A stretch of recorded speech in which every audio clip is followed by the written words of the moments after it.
Brittany Peterson, welcome to the podcast. How are you? Hey, good. Thanks so much for having me. It's a pleasure to have you on. Yeah, I've been a fan of yours for a while now since you got into the sport. And I think we have a ton to talk about. Of course, you coming off a phenomenal, super impressive victory just this past weekend at the Black Canyon 100K. And while we'll get into more detail into how that race played out, I'd love to learn just generally how you're feeling a few days removed from such an awesome performance. How are you feeling mentally, physically, all those things as you decompress from an amazing race? It's funny because just totally still on cloud nine as far as super jazzed and energized, but at the same time, like physically just depleted and so tired. Yeah. So it's like adrenaline pushes me on, but I'm taking long naps and sleeping like 10 hours a night, which is awesome. It's so necessary. It's so funny because I've experienced the same thing, obviously myself, and just like coming off a race where things really click and you feel like, you've sort of figured it out. And, the impulse sometimes is to kind of get right back into it. And it's important to respect those naps in the days and weeks after such a deep effort. So again, we'll get into more detail into the race. I'm glad you're still on cloud nine. As I sort of said before we pressed record here, I had Tyler on Sunday, the men's champion at Black Canyon. We just did a quick debrief, but being as this is your first appearance on the show and, just the fact that I don't know you as well, I'd love to go longer form with you, get to know you a little bit better. And I think the best place to start is just a simple sort of introduction to your background, where you grew up, what you were into as a kid, how running factored into your life and sort of bring us to present day. Yeah, so I grew up in the northern part of Minnesota. So actually my high school was right on the border of a state park. And so kind of got into running through friends in like 7th grade, mess around with hurdles and, who knows what. And then found my way to cross country in the longer distances in like 9th grade. And my coach in high school was just phenomenal at getting us out on the trails and really just the adventuring part of running. He had the philosophy of longer distances. So we were doing, in the 20-mile runs as high schoolers, obviously working up to that. Wow. But a lot of it was just like, getting in. I mean, one of my favorite workouts was a Saturday run. Would get super deep into the park and we would like wade through this creek, that at times is like up over our waists, and like just basically run for miles through this creek and then have to make it all the way back out. So it's just, stuff like that really maybe fostered that ability to just get lost while I was running and not really drone on about the hours and hours you're out there. Cause it was just about goofing around and having fun. So that really, I think, plays a lot into the runner that I am now. I took a break. Obviously, ran collegiately, wasn't anything super special, and ran in Duluth for a D3 school at the time. Dabbled in road marathons, did my first marathon at, I was 17, and then took a break for college and then got back into road stuff. And that's when I ended up for grad school. I relocated to the Boise area in Idaho. And I think that's when I really got back into regular running, and then found the joys of specific trail running and really looking into ultras. Yeah. Just because like the timing, just met the right group of people. I think at that time, trail running and ultras was really starting to boom. I remember going to a 50-mile race in Montana where a handful of my friends did it. I had gotten injured, so I didn't have the training. So I just went as support. And they were, like the 5 of my friends that did it were like the only people under 40 or 50 at the time. It was just, that was the culture of ultra running. Totally. And now it's just so different. Yeah. But I guess just a couple key races in Idaho that really, my coach now, like I remember having a conversation with him, reflecting back on when we had first met and just kind of how my like more professional running began. He's like, when you look at your college times and, whatever, he's like, it's crazy to see how that translates into a mountain race, where I think it was really just, I found my potential as I got into those 50Ks in the beginning, and then just the more like rugged terrain or bigger climbs and stuff like that.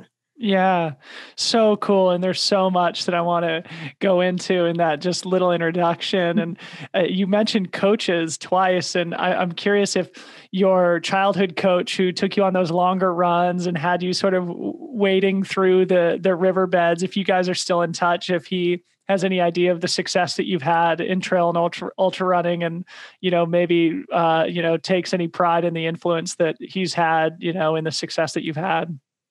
That's something we did kind of drift apart. And it's been one of those, I have friends that are kind of still in touch with him. And it's something that is definitely on my to-do list of like reconnecting, because I brought him up in several podcasts where it's like, really, when I look at like, who am I today as a runner, I can't help but go back to those days and really see like he was a huge part of it. Oh, that's so cool. I mean, you got to reach out to him. I mean, yeah. I don't think you could ever underestimate just how much, happiness that would probably bring to a person like that, who's devoted his life to helping young athletes develop. And clearly you've, achieved things that very few people have. And it seems like that was probably a pretty critical part of, the development from the young athlete that you were into, the amazing mountain and trail and super versatile athlete that you are, which is another thing that I want to get into. So, you touched on the fact that you lived in Boise for a while. Pocatello, Idaho is your home now, right? Can you talk about maybe that move and what Pocatello is like in general? Because I've never been up there, but I know that it's well known for its trails and its outdoor access. Yeah, I mean, I lived in Boise for like 7 years, and we kind of joke in Idaho, Boise is like the pivotal part of Idaho. And before that, I was always like, oh, who would ever want to go to Pocatello? It's the armpit of Idaho. but now that I live here, it's like, okay, yeah, the city is not anything super cool. Mm-hmm. There's a university, which is where I work. And I think that livens up the community a lot. Mm-hmm. But really, like the outdoor recreation in Pocatello is phenomenal. And when I go back to Boise, I tell my friends that, like the mountain bikers and the trail runners, I'm just like, man, Pocatello trails are so much better. I probably shouldn't be saying this because Boise is growing so much, but Pocatello, I mean, I joke with people, like we see more moose than people on the trails. Really? What's the population there? How many people live in Pocatello? I'm so bad at no. I mean, we have like kind of two communities. I want to say it's like 20,000. Okay. That I'm probably way off, but yeah. It has enough, but it's certainly not big by any means. Mm-hmm. So, sorry to cut you off, but like you spoke about in your sort of intro into who you are and your athletic development, that you sort of started as, post-collegiately, you were focusing a little bit on roads. At what point did you get more focused on like trail and mountain running? Was it when you arrived in Boise, or was it in Pocatello once you had more access to the more alpine terrain? Or when did you get acquainted with the mountains? Because part of the thing that I think is so interesting about you is that, you sort of got your start in sky running. You grew up in northern Minnesota, a place that's very flat, where there's no mountains, and you're a super versatile athlete. You've done great at Western States. You've done great at Black Canyon, but you're also like super good in the mountains. And I'm curious where that skill was developed, if it was kind of in Boise or Pocatello, or when did you start getting into the alpine? I think it started in Boise. That group of friends that kind of just really started segueing me in, or, opened the door for me to really start looking more at trails.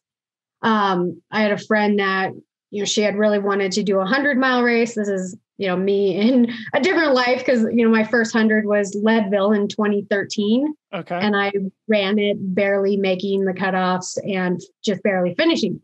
Did you really? Oh, I have to hear more about this, but keep going. Yeah. I mean, so I guess I had done a couple of local 50Ks in Idaho where, I mean, you get out of like Boise has some good elevation, but pretty buffed out trails. But some of the main races that had come about around that time, in central Idaho, where we have a lot more mountains. So I think I was getting into that direction of the steeper terrain, the bigger climbs, but still, doing all my training in Boise. But going up, so then I ended up signing up for Leadville. Didn't have a coach at that time. So went from, marathon to my first 100K ever, which was a survival, and then a 50 miler. So I did the Silver Rush 50 in Leadville to kind of start acclimating to elevation and all of that. And then did Leadville in August. And so basically I was incredibly overtrained and borderline hurt and walked the last at least 20 miles of Leadville with sharp knee pain. Wow. But tolerated the elevation and just, coming from took some time to get more in the mountains for all of that. So I think that really developed, who I could be as an athlete, and then got better coaching and figured out how to train and figured out the world of 100Ks and 100 milers in general. To then do a little bit better at it and enjoy it more. Cause actually Leadville, I look back at it and it's just, I joked, leading into Western States in 2019, that I did Leadville in 2013 and I was still recovering through 2019 because that was kind of a traumatic, challenging experience. Yeah. That's so funny. And I identify with a lot of that too, because Leadville was my first 100 miler, but I came from no running background. And this is one of the sort of the theories that I have about the sport. People always say sort of your debut 100, you're sort of behind the eight ball. But I often think that having that ignorance is a strength. And I totally outperformed my experience or my fitness at my first 100-mile race. And I think a lot of that had to do with the fact that I had no running experience, and I definitely was not overtrained like you were. So I guess I'd love to hear a little bit more about this Leadville 100, because it seems like it would have been obviously very easy for you to quit. So I'm curious why you ended up kept plugging away and ultimately made the finish line. And why was it that, you didn't swear off ultras altogether afterwards? Yeah. Did it just leave you hungry to improve? Or did you have a moment where you were like, what the hell are people doing this stupid sport for? There was definitely combinations of both of those things. At the time, so there was actually two people in the Boise community that were doing the Grand Slam that year. And so one of our local running stores that does a lot for just ultra running and just the community, they were having a little series for these two guys doing the Grand Slam. After every 100, they'd come and everyone was around. And so I was going to those, and the one, the one before Leadville, they're like, oh, Brittany Peterson is doing Leadville. So I think I had a little bit of, oh, these guys are doing it. I want to be able to go back to this experience and have a success under my belt as well. And then I was at Leadville in 2012 with that friend that kind of convinced me to do Leadville. And she ended up, actually, we had two people that I knew that were running, and both of them ended up missing cutoffs. So I think it was kind of that, seeing the people that were chasing cutoffs, seeing just how much devastation there was and carnage and just all of the things that can happen, but then also seeing the inspiration stories out of it, of the people that worked through that. And I remember, after finishing Leadville, going to the golden hour and watching those people just barely making the cutoff and still finishing, I was a blubbering mess, where it's that's so inspiring. So I think I had a little bit of that, pressure of people, and not expectations, but expectations on myself. But then just that kind of, will and determination to not quit and see what I could do. Because I didn't sleep a wink before that. It's like, this is the first time I really don't know if I can do this. Yeah. Which is kind of intimidating. Yeah, totally. Yeah. I mean, it reminds me of one of my favorite stories in my sort of history of following the sport. And that is Pam Smith at Western States.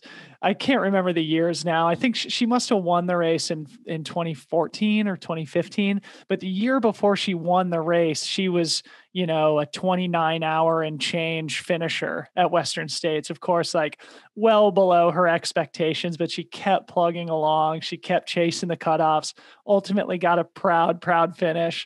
And then the next year comes and wins the damn race. It's like the coolest story ever. And your description of the finish line at Leadville, of course, as I mentioned, it's my first 100. I ran it in 2010 and 2011. And in 2011, my friend Rocky Krager from Aspen, he was chasing the cutoffs. I had finished second place, went home, tossed and turned, pretended to sleep for a little while, came back to the finish line. And, he finished in, I think, 28 high or 29 low, something like that. And just giving him a big hug at the finish, both of us just weeping like children, even though we're grown men. It's just the most amazing thing ever. So it's really cool to hear your story of chasing those cutoffs, and which I had no idea about. And now understanding where you are as an athlete and how that potentially shaped your career. It's so cool.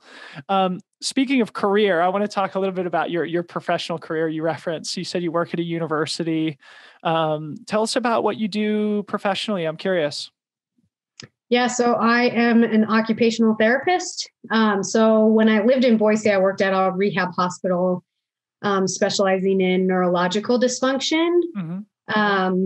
And then now a pretty demanding job. There's plenty of physical therapists out there, and just OT, PT, similar fields. Now I'm working in academics, so I am faculty in an occupational therapy assistant program. So it's a nice blend of both worlds where I can still kind of live vicariously through my students as far as getting that patient care, the feel goods and knowing how you're making an impact in your field. Can you talk a little bit about what occupational therapy is?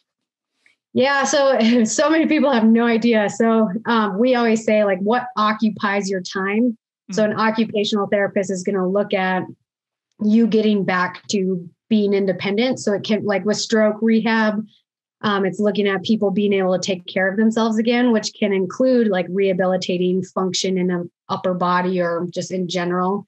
But then we look at the basic stuff of getting, to the restroom, getting dressed, but then it can travel up, to cooking, driving, school. I mean, there's so many different places that we can specialize. There's pediatrics, there's, hospice care, there's hand therapy, there's all sorts of different things. That's so interesting. So you teach now, it sounds like. Yep. Cool. Yep. So how does that maybe inform your life as an athlete or provide balance to your life as an athlete? I mean, is it a demanding job? Do you work full time? How do you squeeze your training in? And how does it balance Brittany, the athlete, with Brittany, the occupational therapist and teacher? Yeah, I am super, super lucky. I mean, because I've struggled with that, like the game of comparison is an evil game where it's like, I could be training all day and if I was a full-time athlete. But I also think, we see that and we've heard so many people talking about it of like, that's not always a better thing. Mm-hmm. And I think for me, I mean, again, like Leadville, overuse injury, overtraining, like I have this background of susceptibility to overuse injuries. So really, I mean, my mileage is, in the beginning was probably like 50 to 60 miles. Now I'm generally like 60 to 80 miles, depending. But I'm super lucky that I have that balance. And I go back and forth on, should I make changes or should I not? And my boss every single time, like, we are willing to be flexible. And I'm super, super lucky because my boss's boss, he's a physical therapist and he's in academics because he has kind of that dual life of he was a rescue guide in the Tetons, so super active, outdoorsy, athletic guy, super stout climber. So he, like when I interviewed for my position, the first half hour was talking about running and racing and outdoor stuff where he just understands. So I'm really, really lucky where we sat down, me and my two bosses, and they both were basically like, the only person limiting you is you. Like, we're getting good feedback from your students, you're getting your stuff done. And until that changes, you have all the flexibility you want. So I'm really, really lucky, where like 2 years ago I did CCC. So I think I was there for the first day of the semester, and then I took off and I taught via Zoom for 2 weeks, while I'm over in Europe. So before it was cool, you were yeah.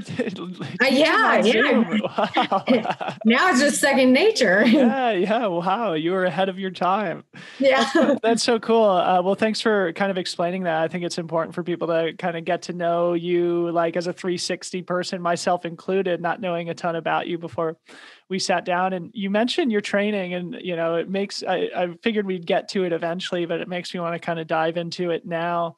One of the things, I've already mentioned this, that I think is so interesting about you is just like your versatility and your ability to really compete and be like, as a contender, no matter what, in terms of distance and terrain. And I think that's a pretty novel thing in the sport right now. A lot of, the guys and gals at the front end of the sport are either better at the longer distance races, or better at the shorter distance races, or better in the mountains, or better on flat. But you can really compete on basically any terrain and any distance, which I really respect and admire about you.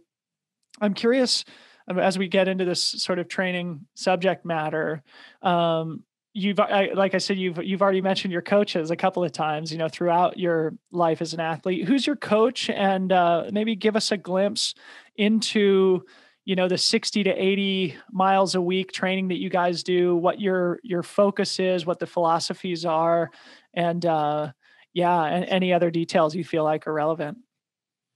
Yeah, I think, starting probably the last nearly 5 years now, Paul Lind has been my coach. Mm-hmm. So just a little aside, like, Cody Lind is my boyfriend. Paul Lind is Cody's dad. Yeah. I knew Paul before I knew Cody. So kind of a funny little triangle there. Nice. And actually, like, when I moved, obviously moved to Pocatello, that's where Cody was living, and got out of the city of Boise. But I think that also kind of correlated when I started coaching with Paul, which then was about the time that I was really getting into bigger mountains.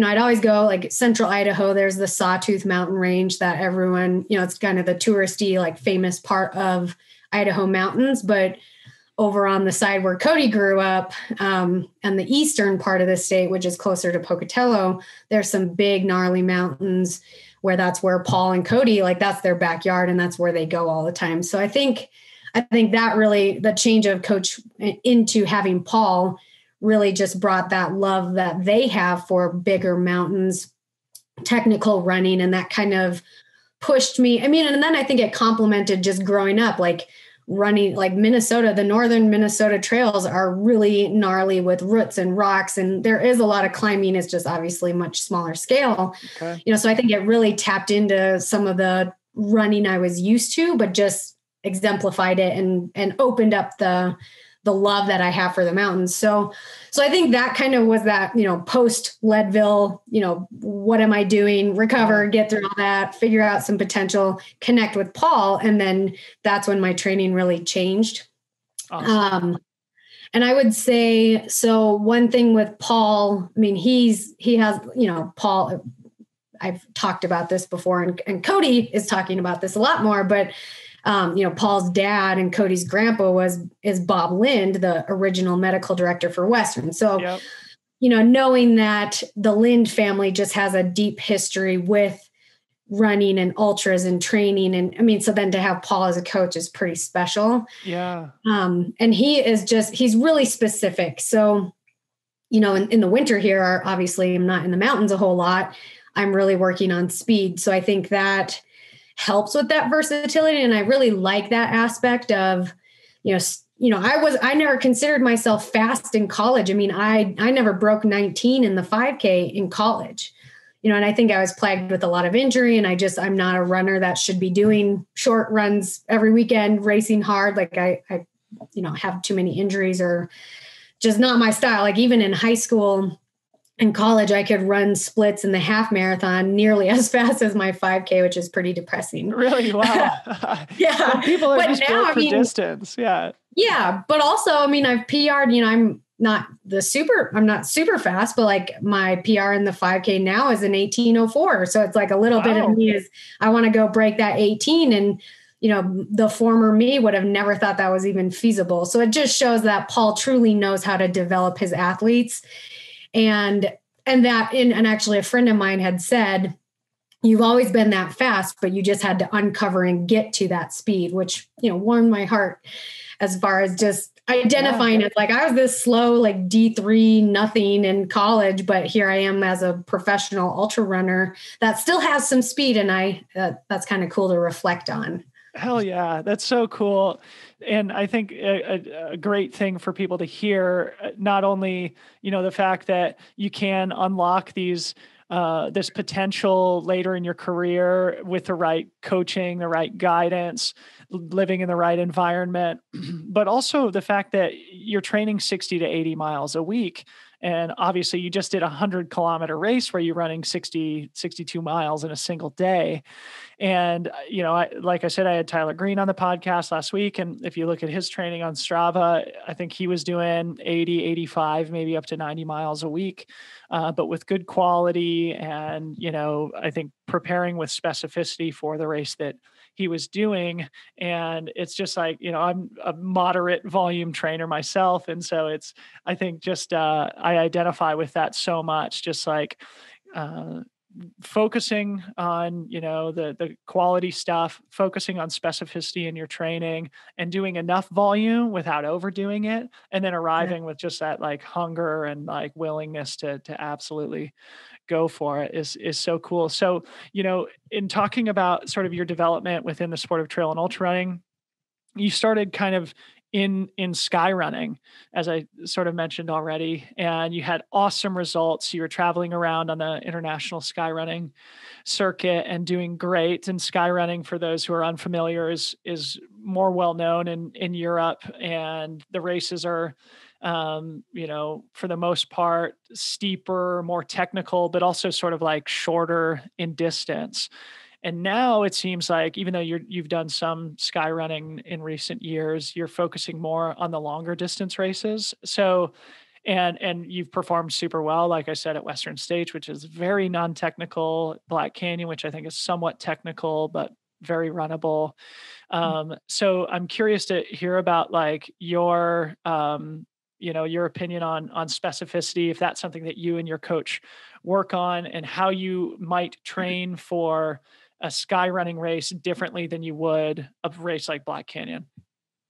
Yeah. I feel like, I really thank you for your comments about the versatility, because I do feel like that's something that is fairly unique, and I'm super grateful for what I've been able to figure out for myself.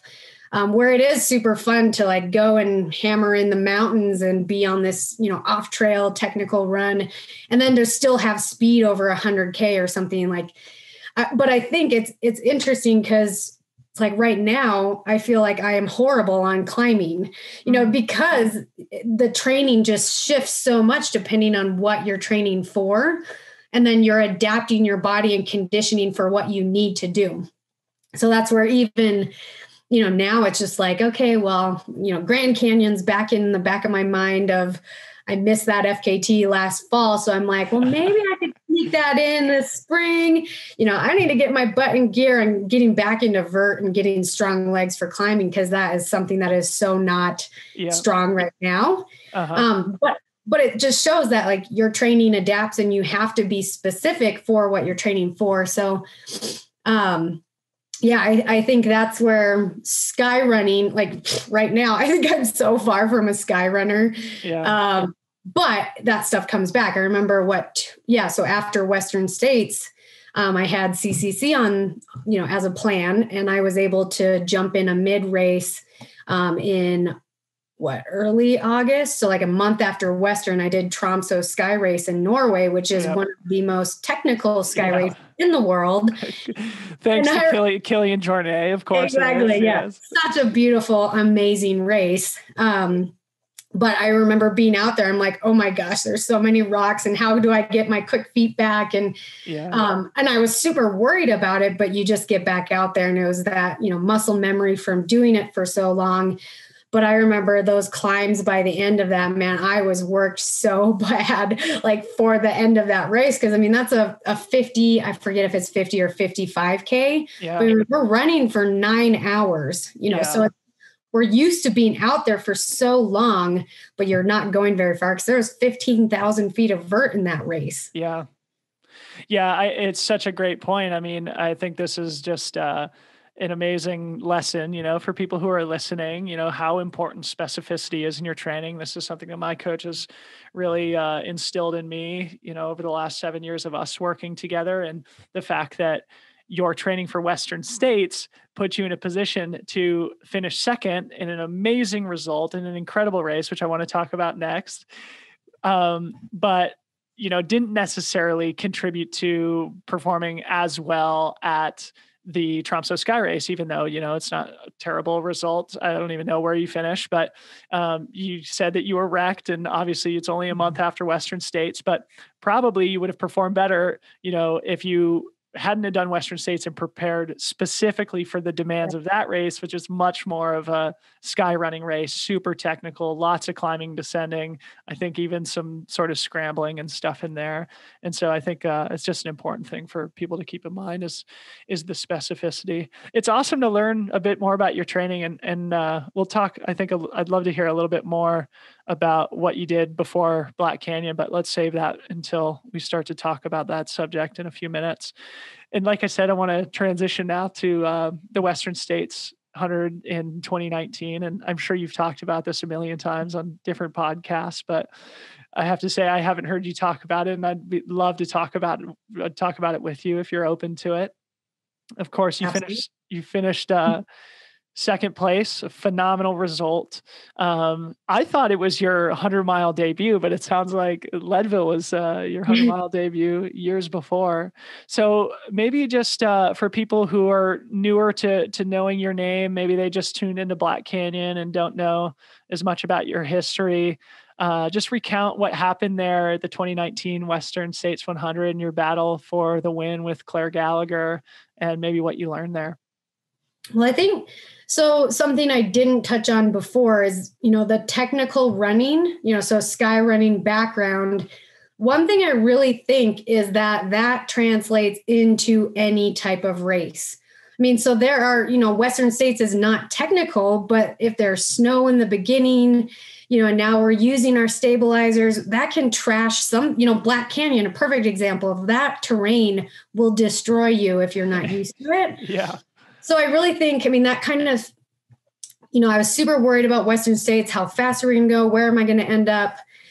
But I really think that once we hit the snow, I had an advantage because of my technical background where that did not wear me out as much, and I was able to move pretty efficiently on it.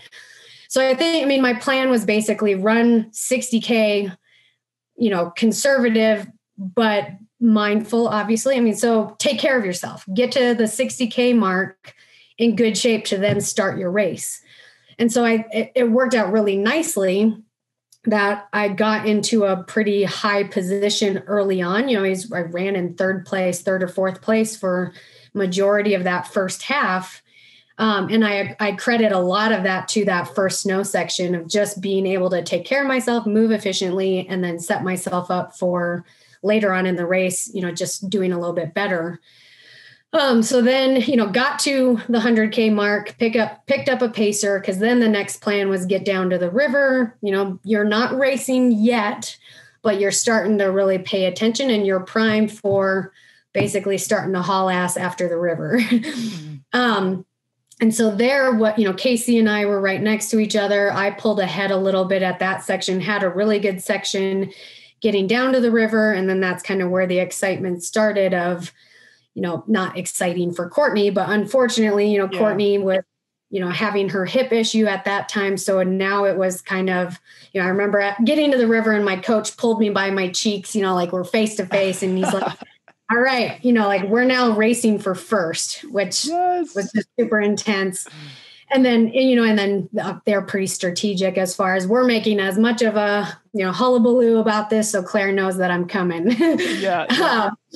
And so we kind of revised the plan because the original plan, get to the river crossing, and then that needs to be a super strong running section.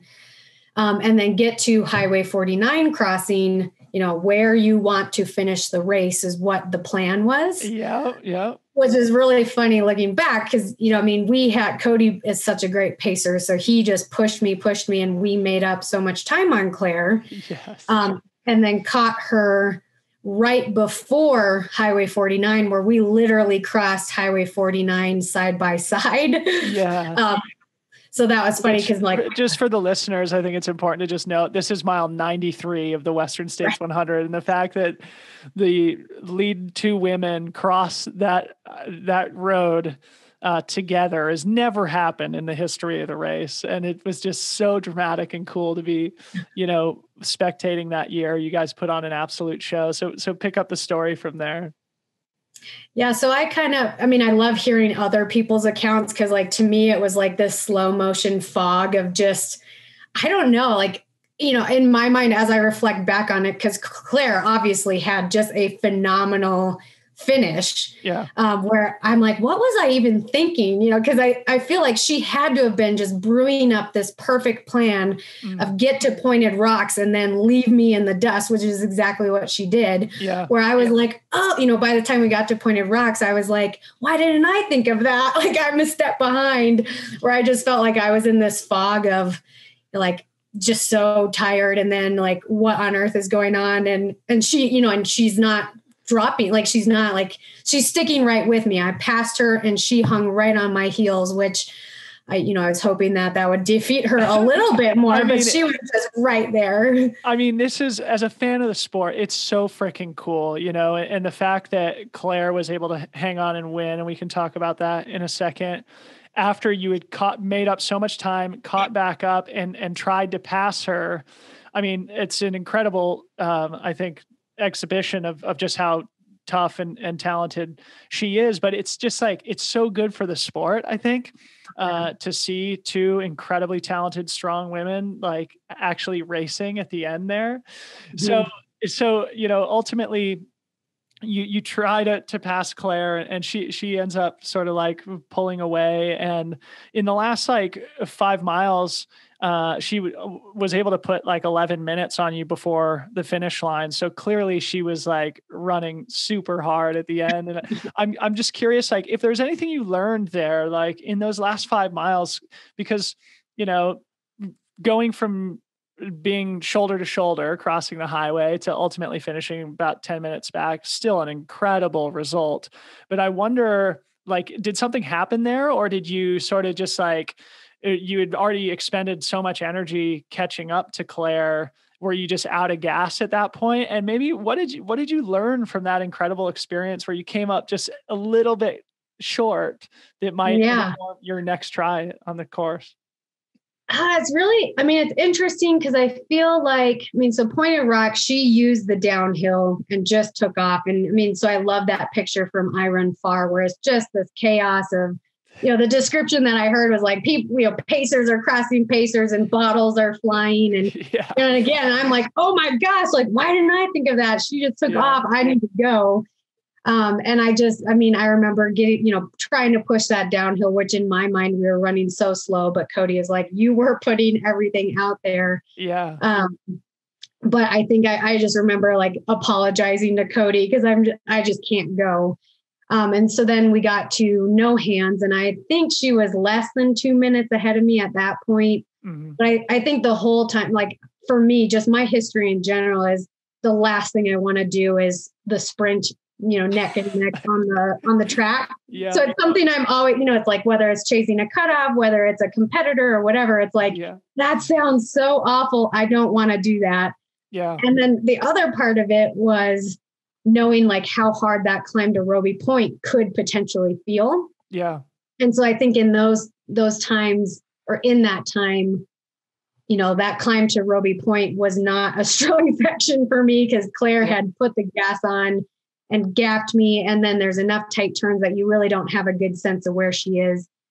And so then when I got to Roby Point, the rest of my crew got there, my coach was there, and it was kind of, let's enjoy this. Let's run strong. But Claire just pulled out the most insane thing ever. Yeah. And she was running scared the entire, through the entire finish, as she's talked about, where I think that's where some of that time came on. But reflecting back, it's like, man, it's not over till it's over. I don't know what I could have done because I was just spent. And I think, like pacing and then doing it and then not passing and surpassing. I think I just didn't have maybe the thought process of what would I do next? It was so focused on catch. And then, like my Minnesota friends joked and said, like, catch and release. That's what we do in Minnesota. I'm like, maybe that's it. It's from all the days at the lake fishing. I guess so. But I think it shows just the stamina and like the total insane depth that Claire went to is something that is inspiring. And it's like, man, I want to see if I can get there. And I think, Cody pushed me super hard at the end of Black Canyon, where I think it's just practice and exposure and really like, how do you get into that deep, dark place to get to that level? And you just don't know until you're in that situation again. Yeah. Well, thanks so much for sharing the story. It's so cool. And I think so good for the sport and such a great learning experience for you too. And I mean, I'm the same, I absolutely hate the idea of having to race the last few miles and, going back a couple of years in 2018, 2 races in a row, I had to do that, at Ultra Trail Mount Fuji, just like absolutely sprinting for the last 5Ks to win. And then at TDS a couple months later, like absolutely going full gas through Chamonix to, where the top 3 of us were separated by like a minute and a half. And it was just like, man, I remember early in my career when, you knew what place you were going to finish at like 4 hours before you got to the finish line. And you really do have to be ready to fight those last few miles. And I think the more the sport develops, that's just going to become more and more the case. Well, I can't wait to see what you do at Western States. Hopefully it happens this year and you can take that experience and maybe take one step higher on the podium. So, let's talk about 2020, obviously a crazy, weird year for all of us. Difficult to stay motivated, nothing really to train for. How did you approach 2020? Maybe, how did you and your coach kind of stay on top of things, stay motivated? What did you learn throughout this year? Any silver linings or any specific training things that you think will help you moving forward? I think it was something that, 2020 certainly was that roller coaster for all of us. Definitely time, ebbs and flows of super motivated. And then you had come crashing down. Like I actually, later in the summer, I had signed up for Run Rabbit Run, which was going on at the time, and I'm super jacked, really excited to be training. And then I think literally like the next day it got canceled and, and I'm texting Paul and I'm like, I want to train super hard still. And then like 2 days later, I'm like, I can't get out of bed. I don't want to run, so I think it was rolling with those punches and just respecting the feelings of that, we're all struggling and it's okay. Because also respecting and paying attention to this can be a year that hurts people, or this could be a year that helps people, and so it's not getting too relaxed and like getting maybe too, losing your edge fitness wise or competitiveness, but then not overdoing it because there's no sense in be pounding out, huge volume, if you're just going to put yourself at risk for injury. So I think we did a really good job of balancing finding projects. I mean, it's easy. Like I did a 300-mile FKT in Minnesota where like on a normal year, I would never be able to train for or recover from a 300-mile event. Yeah. Where it was something fun. It was a project that's near and dear to my heart. But it was something to motivate and keep my fitness up and challenge myself in a different way, which really, I actually did it the week before Western would have been. So it was kind of that like plan of reduce the salt in the wound of not being able to do Western again and go beat myself up in a totally different way that I couldn't do on a traditional year. So I think there was a lot of those moments of, just finding projects in the backyard, exploring. I did all of my training locally for that. So like, here again, talking about Pocatello, like I did we did 60-mile back-to-back runs essentially in my backyard, and we hardly overlapped any trails. Wow. So just really expanding and getting to the far depths of our trail system. Was a fun project and a fun way of making kind of, the lemonade out of lemon of I can't travel, or I'm staying local, and what am I doing with my life? Yeah. So I think, I think that was just, 2020 was that blend of stay fit, stay motivated, find projects. FKTs obviously are, super fun and something I enjoy doing anyway, but was such a good way of just kind of keeping that balance over 2020. Yeah. Again, just such great advice. And clearly, you used the year wisely, and it was reflected last weekend at the Black Canyon 100K, which I suppose we should transition to and talk about now, so we don't take your entire afternoon. So yeah, at what point did Black Canyon start to come on your radar? Was it something that you were training for specifically, or did it sort of become kind of a last minute opportunity to race once it became clear that the event was actually going to happen in a year when that's never really a certainty? When did that become a goal for you? I would say relatively early on. What I went for the rim to rim to rim FKT in November, and then it was kind of, recover from that. And then what's next on the horizon. And so Cody, he's a big hunter. So he has the fall of like really like, getting out of shape and really just being in the mountains, trekking around and doing a lot of hunting. Mm-hmm. So after that, I'm kind of gearing down after rim to rim to rim, and he's majorly gearing up in his training. So, a little bit of FOMO there of like, well, what am I going to do?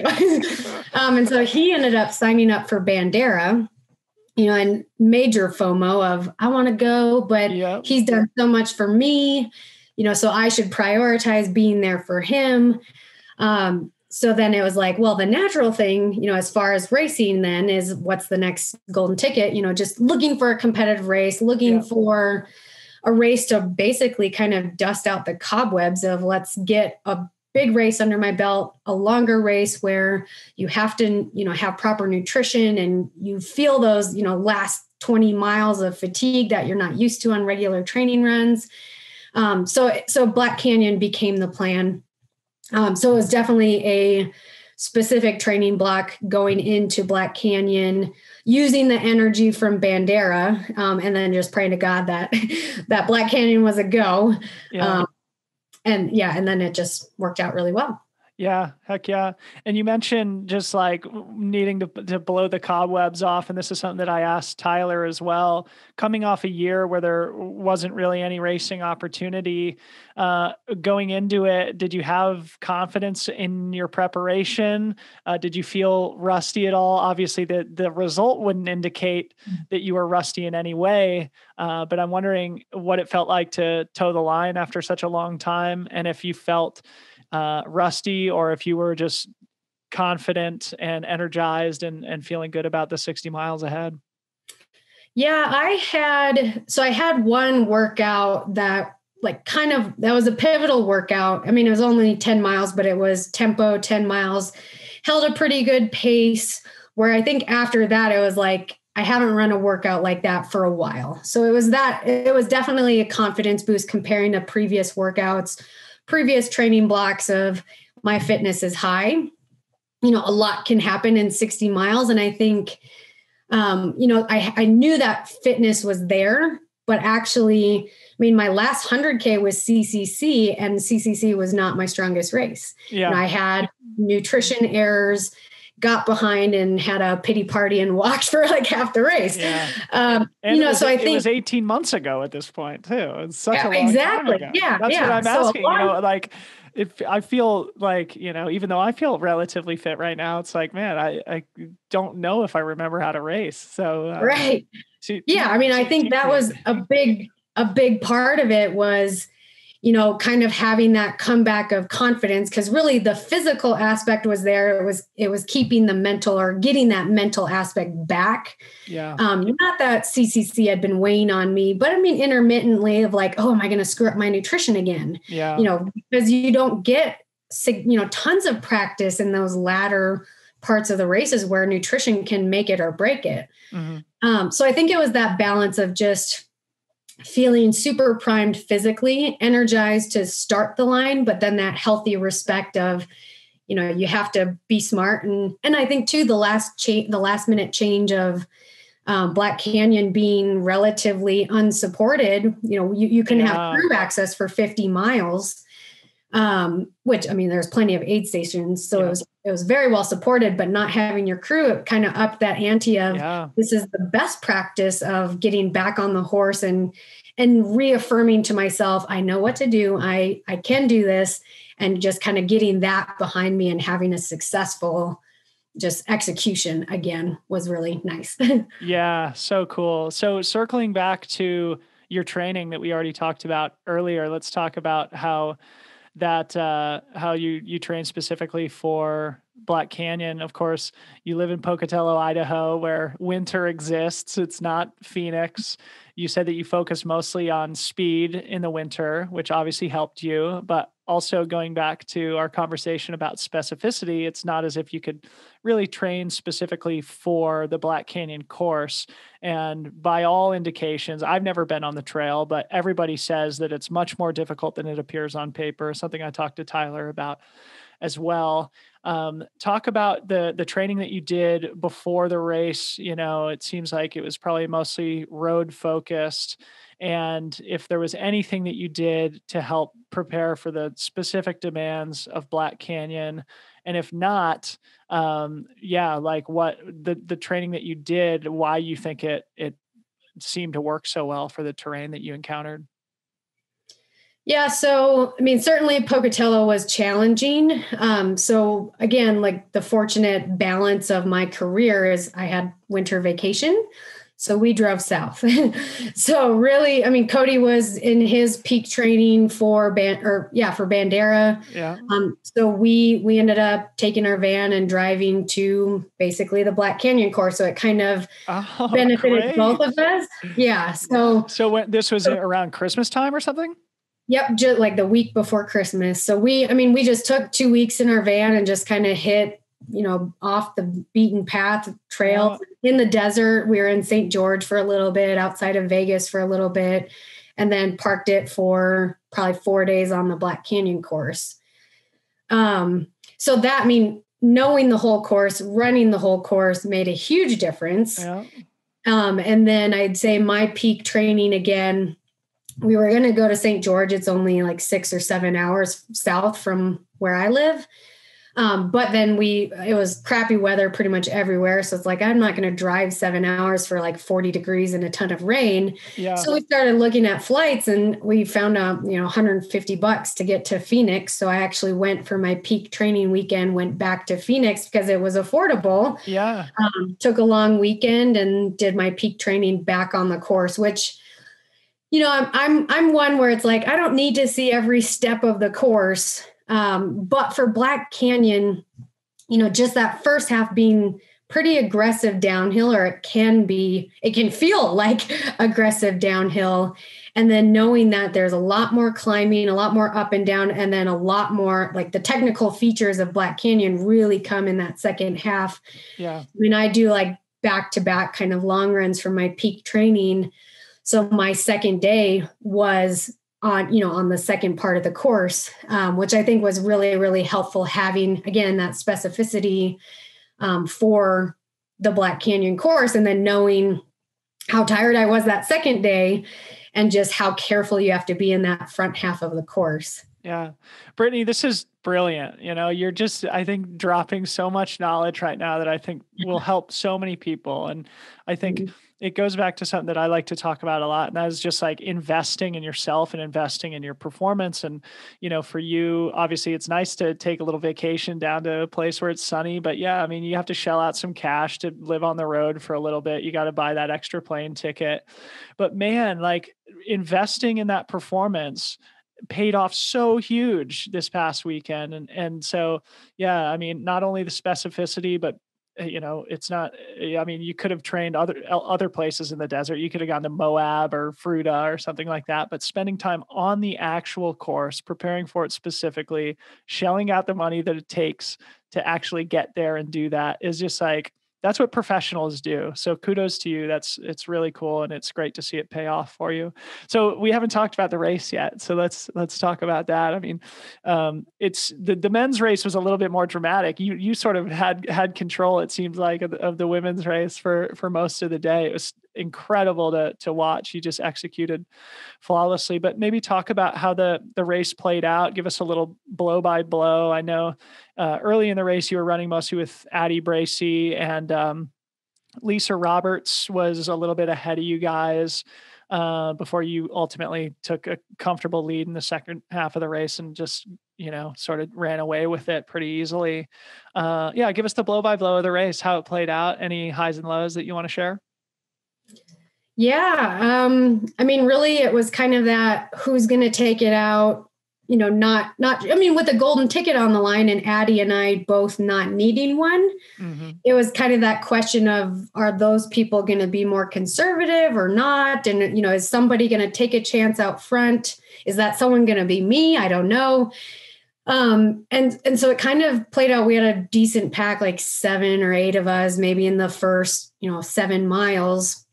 And then Sarah Kais and Lisa Roberts kind of took it on that next downhill stretch where they put on some good distance and Addie went with them. So I was sitting in 4th, and then there's kind of a pack of girls with me where, I mean, running strong, but letting them go essentially.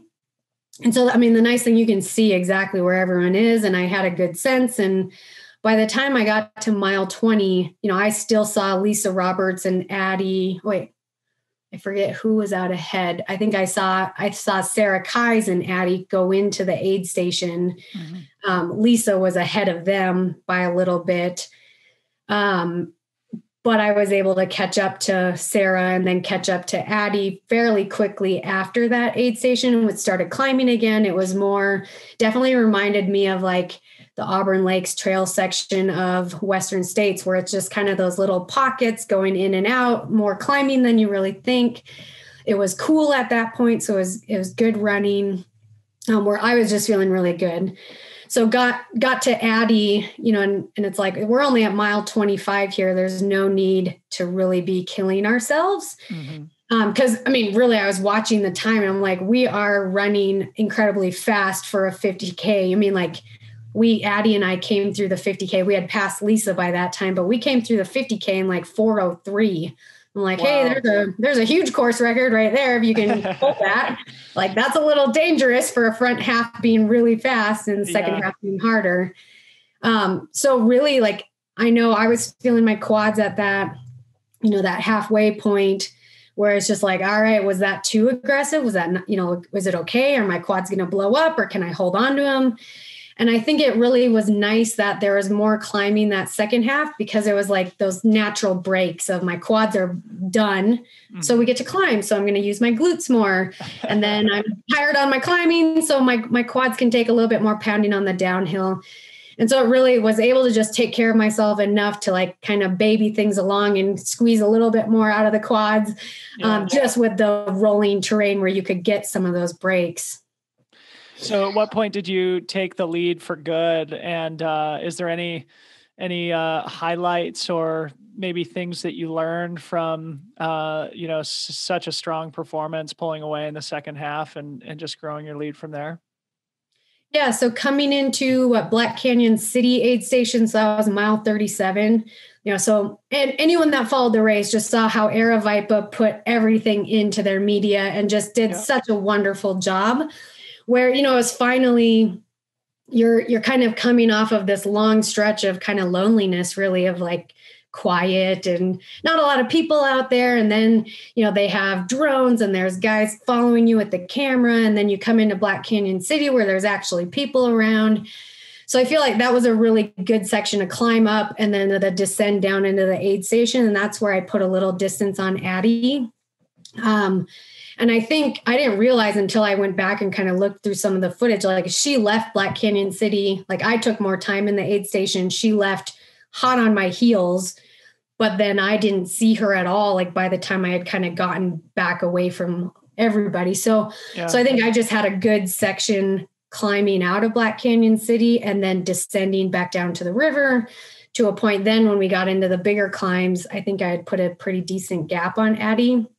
And then that went into, I think, like a 9-mile stretch without an aid station. And it was getting hot at that point. So I think really, you know, I think that was a really, really challenging section for a lot of people. And I just got super lucky where I was catching a lot of the guys from wave 1. So I had people, you know, giving me a lot of cheers out on the course, and just kind of having somebody to chase was really helpful at that point in the race. And then just nutrition and hydration were on point where I never got to a point where I was behind. And so that 9-mile stretch was okay versus turning it into, you know, like I'm barely making it, which I think was a struggle for some people. So really, I mean, looking back, I didn't have a huge low anywhere. I mean, I think my biggest low was in the beginning, where is more of that worry of, you know, I don't feel super comfortable and I know we're running fast, you know, am I screwing it up for later?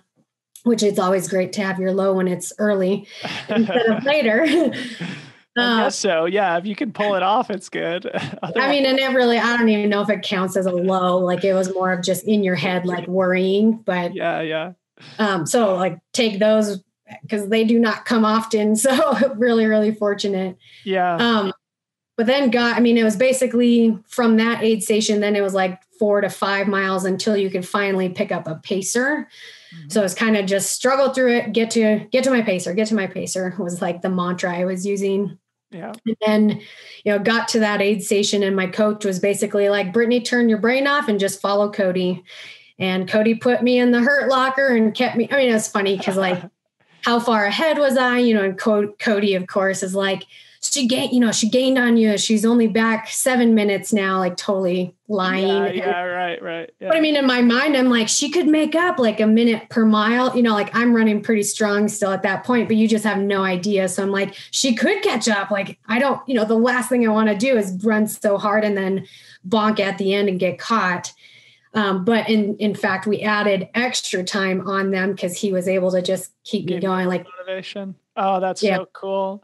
Wow. You know, I didn't realize that Cody had run with you there. And it makes me realize that, you know, Tyler ran with his wife, Rachel, to the finish. Yeah. And they're obviously super, super strong, kind of ultra power couple. And Rachel ended up winning the 60K the day after. And you and Cody ran together the last 10 or 12 miles. So the two power couples were able to close the deal there on the Black Canyon course. And kudos to you on an amazing victory. It was really an impressive performance. And I think a great validation of how you spent 2020 and how you trained through the winter and how you trained specifically for the race. So I guess let's talk about what's ahead for you. I know you were on the list for the Lake Sonoma 50 miler, and they just announced on Monday that unfortunately that's going to be postponed until Labor Day in September. And I'm so sad about it. I don't know if you looked at the ultra sign up list, but that was going to be the strongest women's field ever assembled. I think Western states included.